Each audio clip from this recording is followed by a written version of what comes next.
ప్రతి సంవత్సరం 20 కోట్ల రూపాయలు, ప్రతి సంవత్సరం 20 కోట్ల రూపాయలు. ఏందిది ఈ లైసెన్స్ దేనికి అని అంటే పిల్లలకి ఆన్లైన్లో ఐఐటి జేఈకి సంబంధించినటువంటి కోర్సులు ఆన్లైన్లో నేర్పిస్తారు.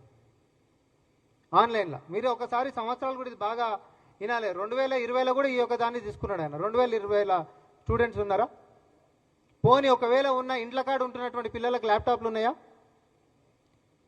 ఇది అసలు ఫస్ట్ ఆఫ్ ఆల్ తీసుకునేటటువంటి ఆలోచన మీకు వచ్చినప్పుడు రాష్ట్ర ప్రభుత్వంకి అనుమతి తీసుకునరా, లేకపోతే ఈ టెండర్ల ద్వారా దీనికైనా పోయినరా, లేకపోతే ఫైనాన్స్ డిపార్ట్మెంట్ శాంక్షన్ గిట్ట దీనికి ఉందా? దీనికి కూడా ఏవి లేవు, దీనికి కూడా ఏవి లేవు.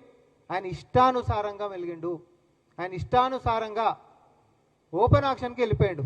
అన్న కూడా 30 రోజులు టైం పెట్టాల్సినటువంటిది 12-13 రోజులు పెట్టాడు. చేతులు దులుపుకుండు, నచ్చినోనికి ఇచ్చుకుండు. అవి కూడా ఏ పైసలు? ఇందాక నేను చెప్పినటువంటిది 312 గ్రాంట్ పైసలే.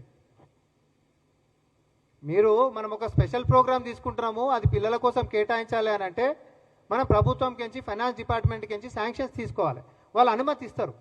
అనుమతి ఏం కాదు చేయండి, ఇంకా సరిపోకపోతే కూడా ఇద్దామనేటటువంటి అనుమతి అంటే పద్ధతి ప్రకారం ఫాలో అయితే అది ఒక రీతి రవాయి అన్నట్టు. కానీ ఇష్టానుసారంగా నేను సెక్రటరీ సీట్లో కూర్చున్నాను, నన్ను అడిగేటోడు ఎవడు లేడు కాబట్టి పిల్లల అభ్యున్నతి కోసం సంక్షేమం కోసం వాడాల్సినటువంటివి, వాళ్ళ యొక్క పౌష్టిక ఆహారమో లేకపోతే లైట్ పోతుంది, లేకపోతే ఇంకొక కష్టం వస్తుంది, వాటి కోసం మాత్రమే వాడాల్సినటువంటి సొమ్ముని ఆయనకు నచ్చినట్టు కోట్ల రూపాయలు పక్కన వాళ్ళకి కొల్లగొట్టిపిచ్చి ఏ చట్టాలను కూడా ఫాలో కాకుండా సంవత్సరానికి 20 కోట్ల రూపాయలు అప్పనంగా మందికి కట్టబెట్టింది నిజమా కాదా ప్రవీణ్ కుమార్ గారు చెప్పాలి.